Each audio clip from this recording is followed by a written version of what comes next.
Hey everyone, Papercut here with a video breaking down the unique military infantry of AOE 4. I define this as any melee infantry that does not replace a unit on the roster, but is its own unique thing. So for example, the Musafati on the Malians, they are their own unique unit. I do not count melee infantry that replace a generic unit, for example, the Danzo for the Malians. I also did not include units that had a cap of amount, such as the Bannermen for Japan or the Lords of the House of Lancaster. I did this because I think a lot of these units are misunderstood and misused, and actually have quite an important niche and use case in the game. So I spent hundreds of hours analyzing, testing these units, and trying to figure out what are they good at and what are they not, and how to use them. I evaluated each of them on 3 main criteria.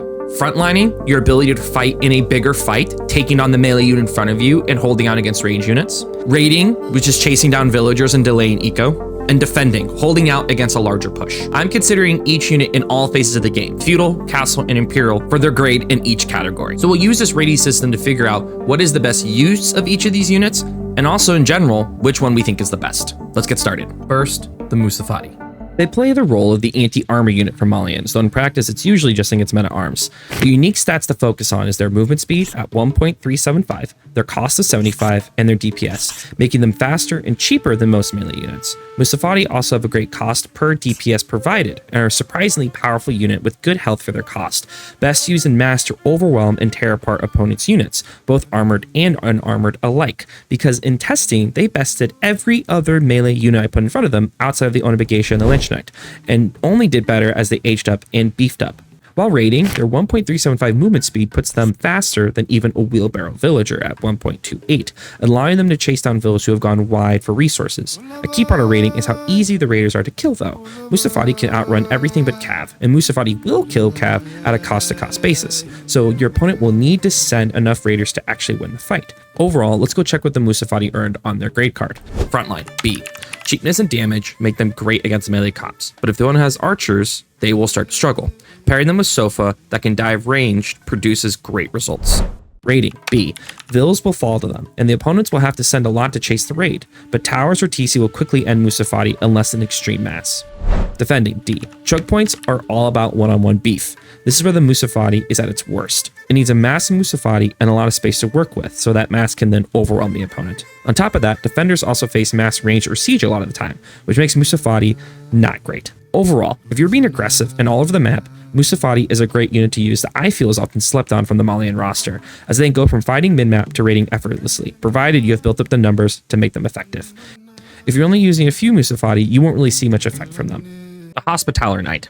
Get ready to see a lot of Knights Templar, as the devs bless them with a lot of unique melee infantry. A meta-arms that can heal, it finds itself as a unit that gets dramatically better as the game goes on.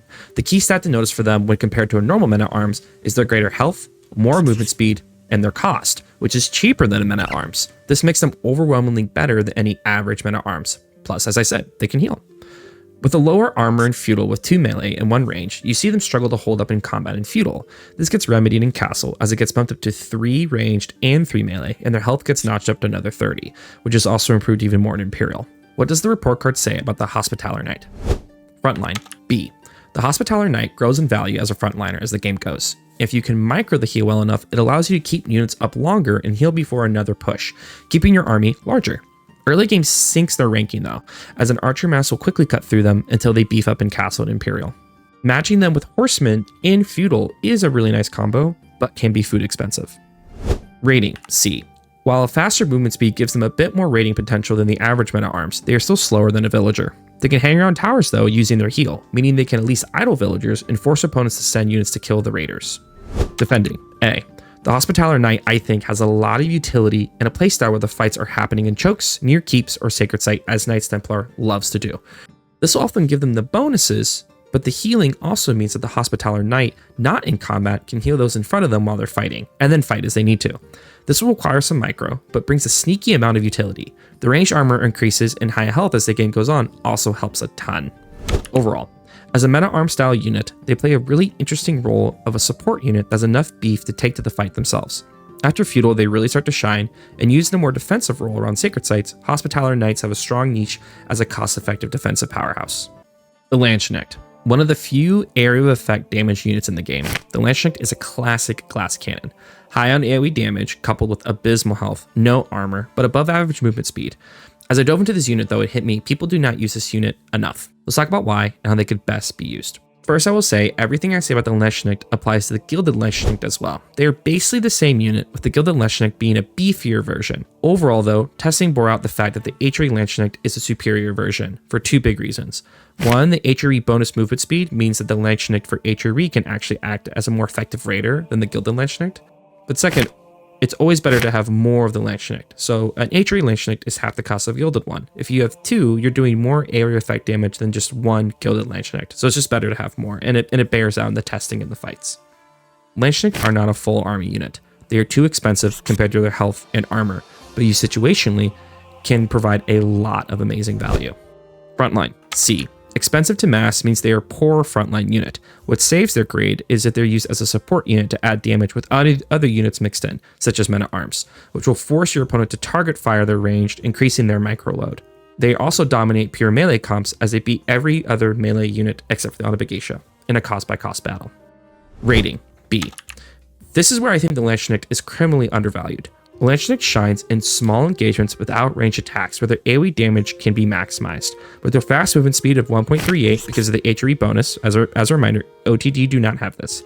They can chase down vills, and if the opponent is not paying attention, the groups of vills on a mine or wood line will be cut down in chunks. If they send melee units, then the Leshnik will do damage before dying.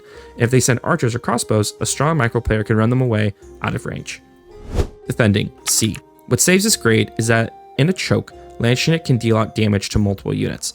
The issue as mentioned with other units is that defending often occurs against some sort of ranged unit, which means that they will be fast to die.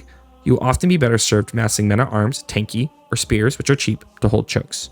Overall, a unit often ignored outside of niche situations, there's actually a strong potential role as a raider. Expensive and low health means the deployment must be smart, but used effectively can provide massive value whether on a raid or against a mass of melee units. Surgeons. What a weird unit. I consider not adding them because they are a ranged unit, but technically they're marked as a melee unit. Also, I don't think I still know how to pronounce them.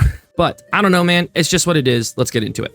In a similar vein to Hospitaller Knights, they scale very well into Castle and Imperial, making their feudal version the worst version of their unit, which for balance sake, thank God. If they were too strong in feudal, I think they would just straight up dominate.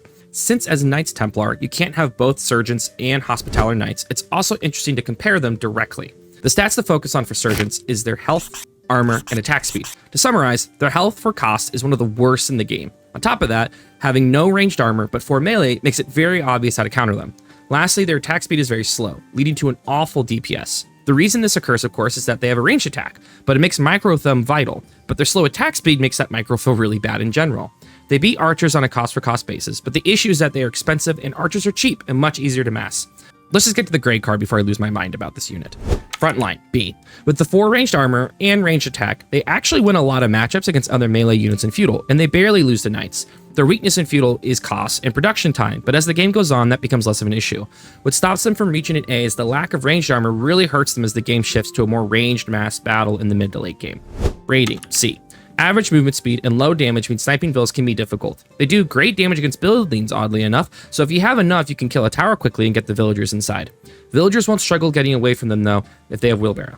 Killing surgeons can be annoying, but any ranged mass can beat them, as well as just enough melee units if you send a group. Defending, A. This is where surgeons shine. Range attack means they hold chokes very well, and they take melee units because of their high melee armor. The melee attack as a ranged attack means they can snipe ramps and other siege with enough numbers. This is why I feel surgeons fit the best style when you're playing a more defensive sacred site defense style for Knights Templar. Overall, a weird unit that has a role as a powerful defensive unit, either in early 2TC situations or later in the game defending sacred sites and keeps. Weak against mass ranged, a pairing with cav or siege makes a much more effective unit. Next, we have the Freeborn Warrior. Castle Age unit that is available for the Malians if they go for a garrison. This unit is rarely seen, but has a strong use case in highly specific situations. With a 1.38 movement speed, fairly high health cost, and high range armor, the Freeborn Warrior is built to find range masses in dive TCs and towers. Its low melee armor, which by low I mean 0, and base damage means it loses basically every fight to any other melee unit on a cost-to-cost basis, even spears.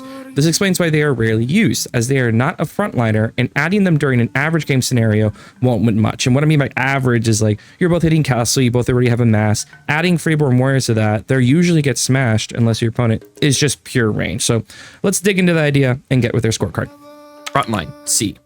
While they soak up archer fire, the primary goal of the front line is to also fight the melee unit in front of them. Freeborns are awful at this and will lose most engagements against some other melee units at similar cost. What gives them a C is their pairing. If you pair them with poison arrow archers, you start to see a really strong synergy, but if your opponent has any sort of cav presence, this fight will quickly turn. Rating A. This is where they shine, as the high ranged armor means they can dive towers and TCs while hunting vills, as well as chase them down with their faster movement speed. The issue is if the opponent has any sort of cav, they'll quickly hunt down and kill the freeborn, but if they don't, freeborn can just sit under towers and hunt vills. Defense B. When we consider the optimal defensive setup for Malians, with poison arrow archers supporting the freeborn, then their defense is really strong. Freeborns can take a lot of ranged fire and can hold up long enough for the poison arrow archers to shred the opponent's front line. Once that's done, the freeborn can easily chase down the opponent's ranged units. If you're facing an opponent with strong micro or large cav presence, this gets a lot worse for the freeborn. Overall, the Freeborn Warrior feels like it was built for one strategy in mind, a fast castle into Freeborn spam to run around the map, constantly raiding, shutting down the opponent's eco. The issue is, for the Malians, that is just nowhere near their best strategy, which causes the Freeborn to rarely see any use. Heavy Spears, the last unique melee unit for Knights Templar. When they first came out, people at first thought Heavy Spears had OP potential, and then as time went on, they kind of became forgotten. Part of this is how strong the Knights Templar cav is, and also how their age-ups tend to not favor the castle one that has heavy spears. But if there is ever an infantry meta, or if you're playing on a more turtle-style map, I think they have a strong use case. While their armor is nice, their health to cost ratio and attack speed means their DPS against non-cav units leaves a bit to be desired. You don't need crossbows to beat them, as meta arms handily counter heavy spears, but they do solve a lot of the spear issue you see in Castle Imperial when it comes to just tanking TC fire, tower fire, and normal archers. Frontline A. Heavy spears take away from normal spears' biggest issue, being weak to archers. Once castle hits and heavy spears come out, your opponent has to go into crossbows or meta arms to counter, as their archer mass will lose a lot of value against them. Heavy spears also straight up shut down cav in a fight, and make the unit you need to choose to pair of heavy spears really easy. You can go horsemen for crossbows, or your own crossbows if your opponent goes meta arms. Their cost also makes them viable to mass. Rating D. Slow movement speed and slow attack means raiding and chasing vills is not great. The best thing about heavy spears as a raiding unit is that cavalry cannot be used to chase them down and kill them. They also do well against towers of high ranged armor, but being a castle and beyond unit means the likelihood of seeing Springle towers reduces that bonus a tad. Defending B. Shutting down cav, high armor, and a fair amount of health makes them a viable defensive unit. The issue is your opponent is pushing with significant meta arm mass or crossbow mass, they will die quickly. I considered making them A, but the health to cost ratio drops them to B. Overall, the heavy spear basically plays the role of a spear but better. Based on their cost and DPS, they play an amazing frontliner and a good defender. They will be crushed by meta arms, which are relatively easy for your opponents to mass, but will stop opponents leaning too heavily into knights, which is a plus. And our last, and I would say my personal favorite, the Anima Geisha. These fast ladies with their giant swinging swords have won my heart, and they are the driving force why I started investigating these units in the first place. The key to their success is their speed, both movement and attack, as well as their range. Think of them like a Sipahi of the melee infantry. They can attack over each other, which makes them fighting in mass very potent. Their attack speed gives them impressive DPS, and with the increased melee damage tech paired with Bannerman, the Ana beats every single other melee unit, infantry and cav, in cost-to-cost combat. While weak to archers, opponents need to micro them carefully, or else the Anas will get on top of them and tear them apart. I think the biggest issue is Japanese players do not commit to the amount of Anima Geisha you need to be successful, and put them in situations where they'll succeed. This, coupled with fast castle, Yumis, and mounted samurai being so good for Japan, they're often forgotten. Their report card is as follows. Frontline A. With their cheap costs, attack range, and attack speed, they make an amazing DPS-based frontline, if made in numbers. Paired with horsemen or knights to dive range targets during a fight, and they will hold up way better than you expect. Rating A. The ability to run down villagers and often kill them before the opponent sees them makes them great raiders. While towers can be an issue, it's easy enough to mass them to either burn down the tower on a raid or run out and avoid response units and then re-engage when the opponent thinks the coast is clear. Defending D. This is their worst category. Their ability to attack over one another makes them great in a choke. That is completely overshadowed though by their individual low health and lack of armor. They are at their best in open space where their movement speed and mass can be used. The Anima Geisha can play a dual role, both as a raider and a frontliner when paired with a bannerman. Japanese players can find a lot of use for them, especially when you consider them as a good switch up to the current meta strats. For those of you who want a full scorecard, here are all the units compared side by side.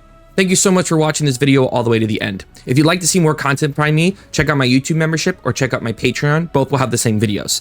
There are multiple tiers ranging from extra content to live video lessons, or if you just want to join for free, I do some regular write-ups about AOE 4 as well. If you want to have a place to just talk about the game, check out my coaching Discord. And lastly, as always, like and subscribe. Thank you, and I'll see you in the next video.